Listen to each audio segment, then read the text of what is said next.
तीन पुरुष और उनकी लीला। मनीषी जनों के हृदय में यह बात कौंधती रहती है कि यदि परब्रह्म आनंद का स्वरूप है तो उसने यह दुख भरी दुनिया क्यों बनाई। यदि वह स्वयं अखंड अनादि है तो उसका बनाया हुआ यह जगत महाप्रलय में क्यों लय को प्राप्त हो जाता है। अपने गुणों के विपरीत इस प्रकार की लीला किसी गहरे रहस्य की ओर संकेत करती है। गीता में कहा गया है कि दो पुरुष हैं, एक क्षर, दो अक्षर। सभी प्राणी एवं पंचभूत आदि क्षर हैं तथा इनसे भी परे कूटस्थ अक्षर ब्रह्म कहे जाते हैं। किंतु इनसे भी परे जो उत्तम पुरुष अक्षरातीत हैं, एकमात्र वे ही सच्चिदानंद परब्रह्म की शोभा को धारण करते हैं। कुछ लोग विश्व को क्षर कहते हैं, प्रकृति को अक्षर कहते हैं तथा उससे परे पुरुष को पुरुषोत्तम या अक्षरातीत कहते हैं। पुराण संहिता। कुछ लोग खोज से रहित होने के कारण जीव तथा नारायण को ही अक्षर कहते हैं।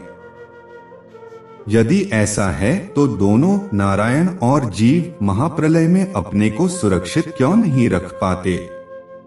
नारायण भी जीव हैं, इसलिए वे अक्षर नहीं कहे जा सकते। पुराण संहिता। जो लोग भ्रम से मोहित होकर प्रकृति को अक्षर कहते हैं तो इस प्रकृति को पुरुष के रूप में ही वर्णित करके क्यों नहीं सिद्ध करते।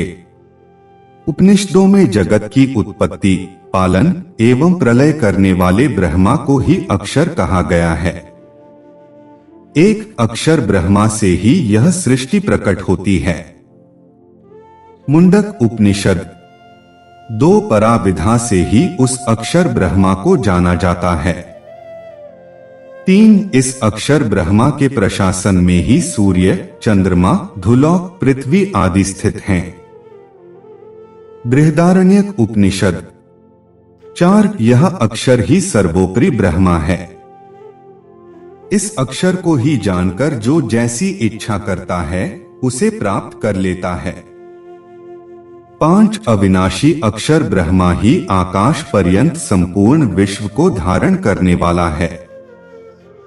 वेदांत दर्शन।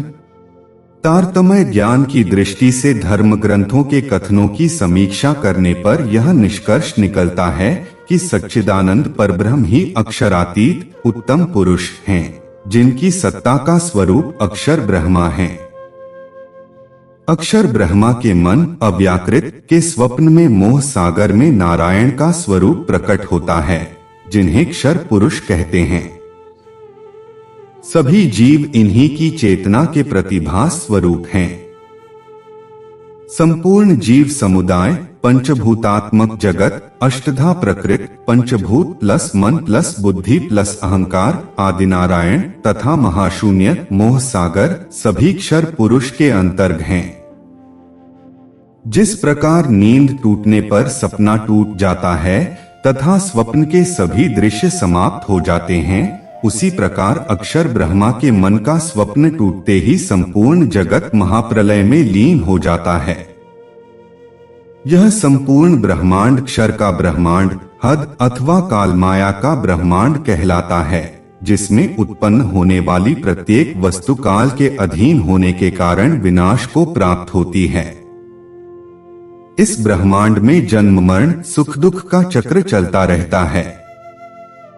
इसके परे अक्षर ब्रह्मा की लीला का अखंड ब्रह्मांड है, जिसे बेहद या योगमाया का ब्रह्मांड कहते हैं।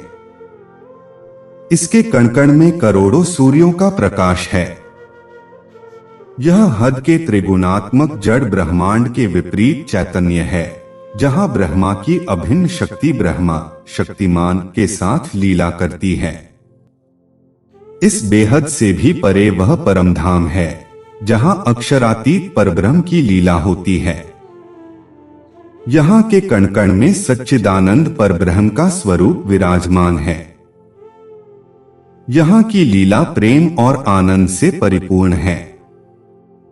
द्वाविमो पुरुषो लोके क्षरश्चाक्षर एव च क्षरः सर्वाणि भूतानि कूटस्थोक्षर उच्यते।